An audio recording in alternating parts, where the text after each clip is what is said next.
깊이 생각할 수도 없다, 이 자식아. 여러분들의 마음을 다 알아요, 제가. 아는데. 편안하게 보는 거, 편안하게. 자, 이제 민법청칙 마지막 법률행위 부관이 나왔습니다. 요약집 48페이지. 일단 부관은 개념 요소가 세 가지라 그랬죠. 법률 행위의 성립과는 상관이 없습니다. 법률행위의 효력의 발생 소멸을 좌우한다 그랬어요. 증여와 같은 법률행위는 성립이 됐다는 전제에서 그 증여격의 효력의 발생이나 소멸을 좌우하는 게 부관이라고 그랬습니다.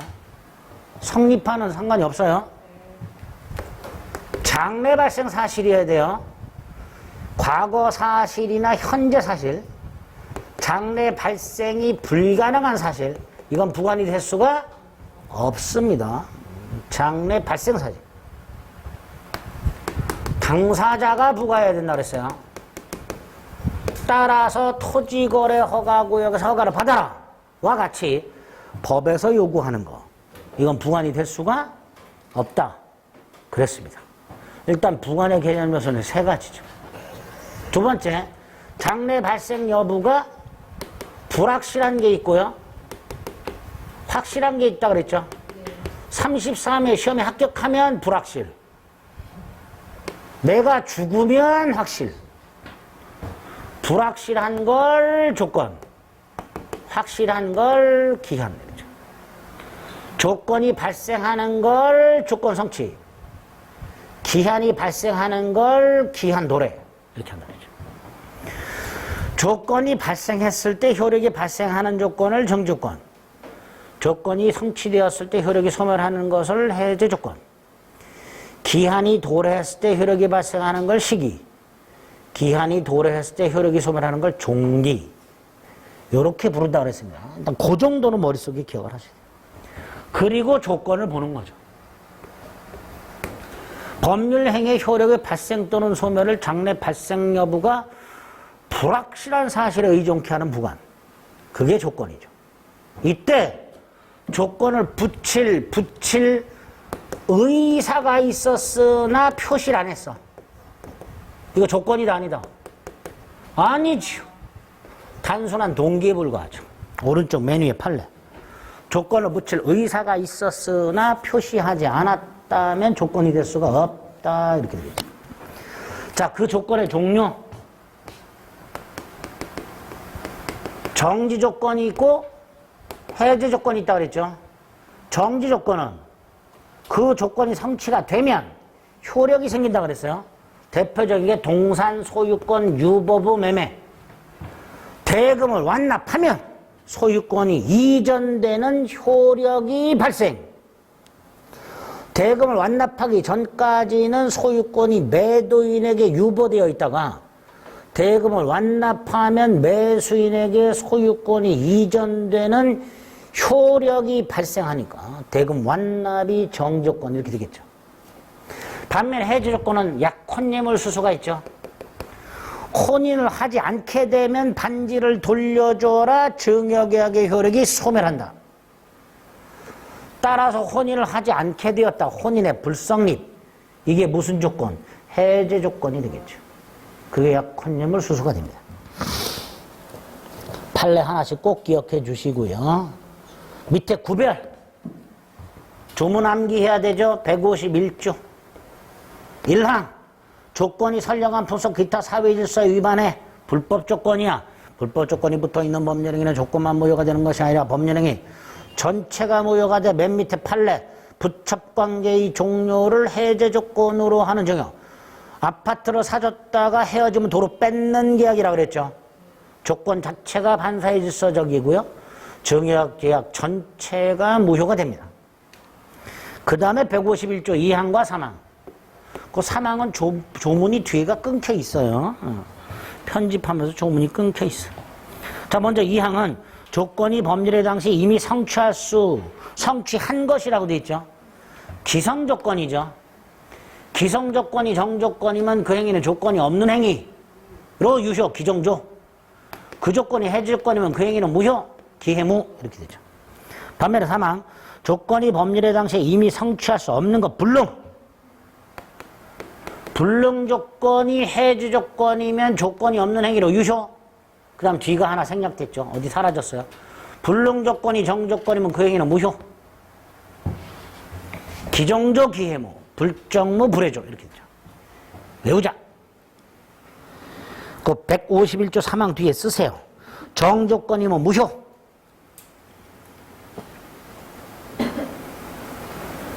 정지조건이면 무효. 기정조 기해무 불정무 불해조. 자, 한 장을 넘깁니다.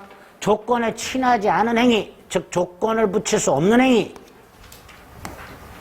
가족법상 행위, 단독행위, 엄수표 행위, 가단어수 이렇게 되죠.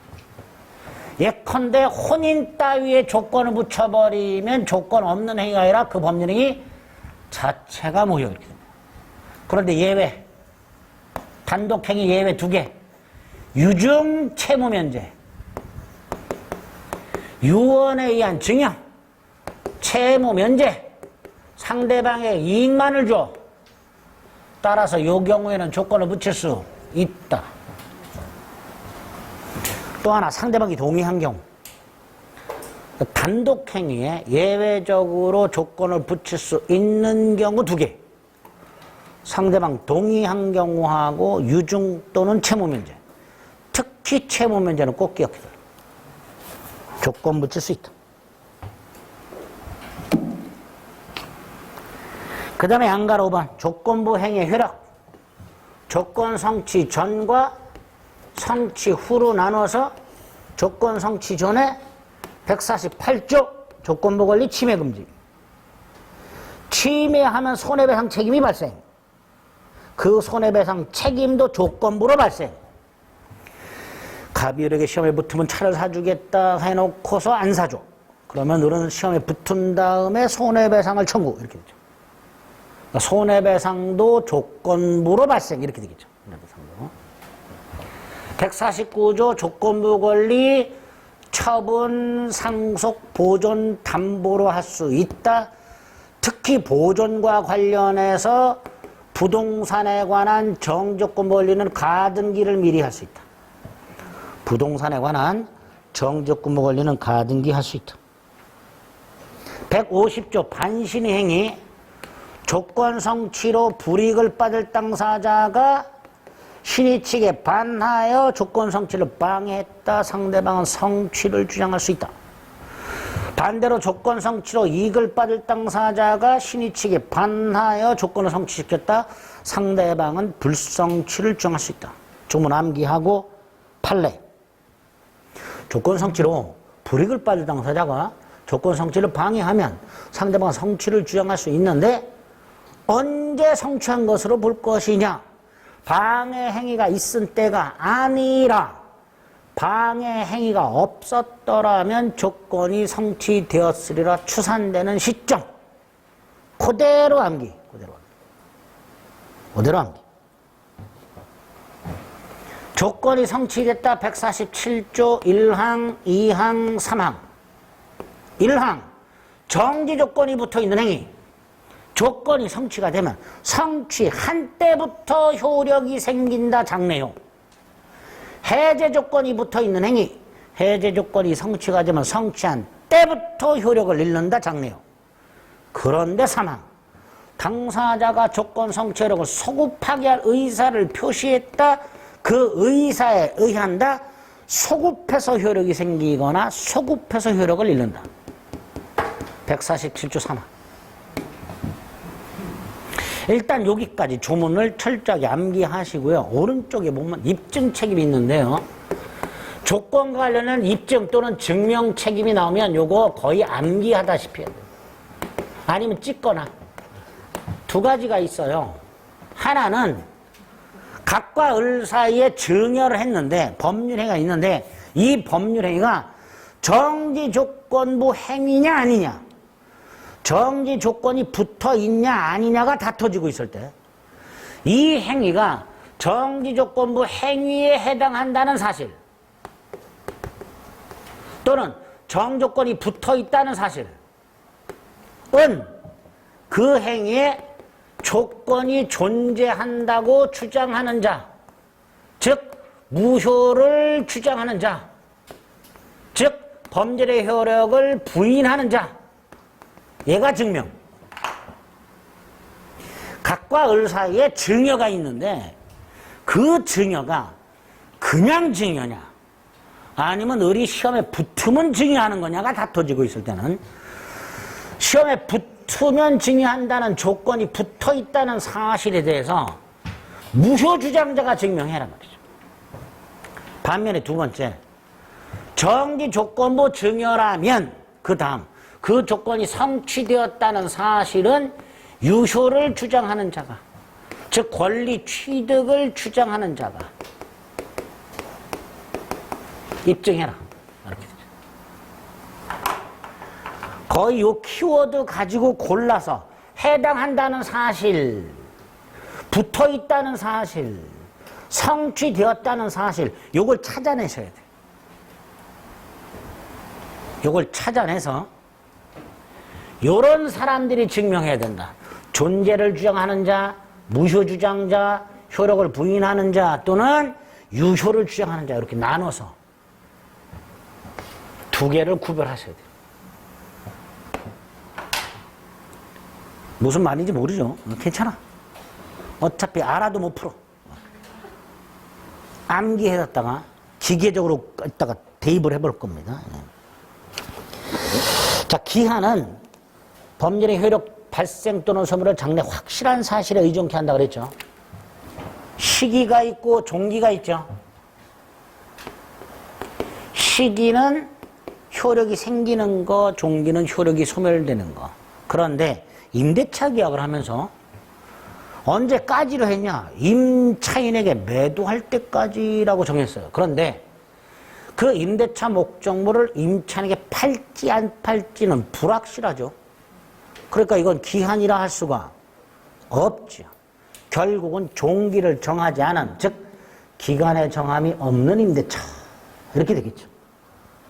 두 번째, 확정기한, 불확정기한. 확정기한은 날짜가 정해져 있는 거, 성년이 되면. 불확정기한은 날짜가 정해져 있지 않은 거, 내가 죽으면 이런 거. 그런데 불확정기한하고 정조건을 구별해야 되는데 이런 것 때문에 갑이 을에게 주택이 임대가 되면 보증금을 돌려주겠다라고 약속을 했어요. 그런데 보증금은 꼭 돌려줘야 되죠. 임대가 되면 당연히 돌려줘야 되고요. 안 돼도 돌려줘야 되죠. 주택이 임대가 불가능해졌어요. 매각을 했어요. 철거를 했어요. 그래도 보증금은 돌려줘야 되죠. 판례가 이렇게 말을 합니다. 장래 발생의 불확실한 사실이 부관으로 붙어 있을 때 그 사실이 발생한 때는 물론이고 발생이 불가능한 때에도 이행을 해야 한다. 그러면 기한으로 말합니다. 반대로 그 사실이 발생하면 이행하고 발생하지 않으면 이행하지 않아도 좋다. 그러면 조건. 그게 동그라미 1번이. 정조건과 불확정기한의 구별. 정확하게 숙지하세요. 부관이 붙은 법률행위에 있어서 부관에 표시된 사실이 발생하지 아니하면 채무를 이행하지 아니하여도 된다. 그럼 조건. 반면에 세 번째 줄. 표시된 사실이 발생한 때는 물론이고 발생하지 않는 것이 확정된 때도 이행을 해야 한다. 그럼 불확정기한. 그래서 밑에 동그라미 2번. 타인에게 임대가 되면 보증금을 반환한다라고 약속을 했을 때 임대가 되면 반환하고 안 되면 반환하지 않아도 되느냐? 아니다. 임대가 돼도 반환해야 되고 임대가 불가능해도 반환해야 된다. 따라서 불확정기한을 정한 것이다. 여기서 기한은 언제 도래한 거예요? 그 바로 위에 그 사실이 발생한 때는 물론이고 사실 발생이 불가능한 때도 이행기한은 도래한 것이다. 주택이 임대가 되는 것도 기한 도래고 매각되거나 철거되는 것도 기한 도래다. 그죠? 그대로 기억하세요. 다음 페이지. 기한을 붙일 수 없는 행위. 가족법상 행위하고 단독행위죠. 다만 엄수표는 시기를 붙이죠. 시기가 언제요? 지급일이죠. 지급일. 4번 기한부 행위의 효력도 기한도래 전과 후로 나눠서 기한도래 전 기한부 권리 침해 금지. 두 번째 기한부 권리도 처분 상속 보존 담보로 할 수 있죠. 보존과 관해서 뭘 기억해야 돼요? 부동산에 관한 시기부 권리도 가등기할 수 있다. 부동산에 관한 정적분부 권리나 부동산에 관한 시기부 권리 가등기할 수 있다. 기한 도래 후 152조 1항과 2항 시기 종기 시기 붙어 있다 도래했다 도래한 때부터 효력이 생긴다. 종기가 붙어 있다 도래했다 도래한 때부터 효력을 잃는다. 절대로 소급표는 인정되지 않는다. 절대로 소급표는 인정되지 않는다. 양가로 5번의 기한의 이익과 관련해서는 맨 밑에 조문 153조 1항과 2항을 기억하자.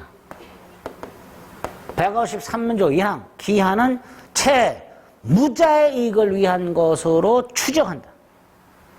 채무자 동그라미 추정 동그라미. 2항 기한이익 포기할 수 있다. 그러나 상대방 이익을 해하지는 못한다. 만약에 상대방 이익을 해하는 경우에는 포기할 수 없다가 아니라 손해를 배상하고 포기할 수 있다. 맨 밑에 두 번째 오른쪽 기한이익 상실. 자, 기한이익 상실과 관련해서는 그 상실 사유가 법에서 정해진 게 있고 당사자가 특약을 하는 게 있는데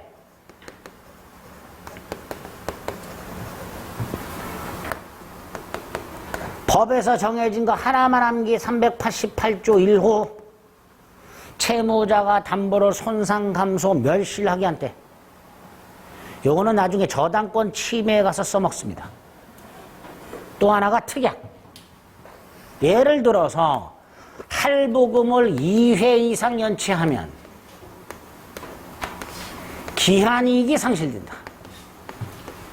기한이익이 상실되니까 기한이 도래하죠. 기한이 도래하니까 원금을 다 갚아야 되죠. 이게 기한이익 상실 특약. 그런데 기한이익 상실 특약은 우리 대법원에 할 때 두 종류가 있다. 하나는 기한이익 상실 특약에서 정한 사유가 생겼을 때 바로 기한이 도래하는 경우가 있다. 이걸 정조건부 특약이라 한다. 반면에 바로 기한이 도래하진 않고 채권자가 채무자한테 당신은 기한이익을 상실하셨습니다 라고 주장하고 원금을 다 갚으세요 라고 청구해야 기한이 도래하는 경우가 있다. 이거를 형성권적 특약이라 한다.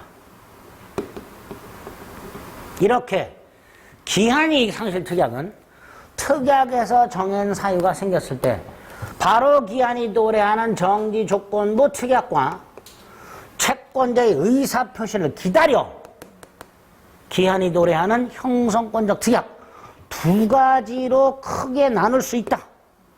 두 번째, 명백히 정조건부 특약으로 볼 만한 사정이 없다면 형성권적 특약으로 추정할 것이다. 이 개념하고 형성권적 특약으로 추정한다는 것까지 머릿속에 넣으시면 됩니다.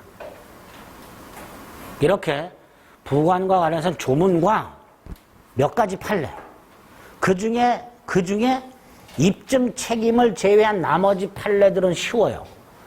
요놈 판례가 어려워요. 입증 책임. 요거가 어려워요. 그러니까 요걸로 뺀 나머지만 일단 맞출 수 있도록 준비하시면 돼요. 볼게요. 98페이지.